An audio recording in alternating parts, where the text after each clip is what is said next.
এই যতীন, আর কত দূর যেতে হবে রে? বাবু আর একটু, এই সামনে বড় মায়ের বাড়ি।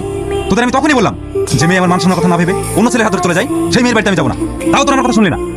বাবু আজ 10 বছর হয়ে গেল আপনি বড় মায়ের সঙ্গে কোনো যোগাযোগ রাখেননি। আর আমার বাড়িতে শেষ বিয়ে, এই বাড়িতে সবাই থাকবে আর বড় মা থাকবে না, সেটা কি ভালো লাগবে? ঠিক আছে ঠিক আছে, চল। সি সি, এই দেখে তো পারিস না, এটা কি করলি? জঙ্গলি কোথাকার, এদের মা বাবাও তেমন, ছেলে জন্ম দিয়ে রাস্তায় ছেড়ে দেয়। বাবু ও বাচ্চা, বুঝতে পারিনি, তুমি যাও, চলেন বাবু। কি হলো সোনা, তুমি কাঁদছো কেন? আমাকে একটা বাজে লোক বকলো।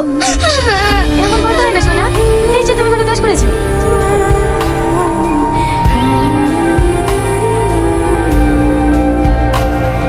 বড় মা, যদি টাকা আব্বা, তোমরা ভালো আছো? হ্যাঁ মা, আমরা ভালো আছি, তুই ভালো আছিস তো? হ্যাঁ কাকা,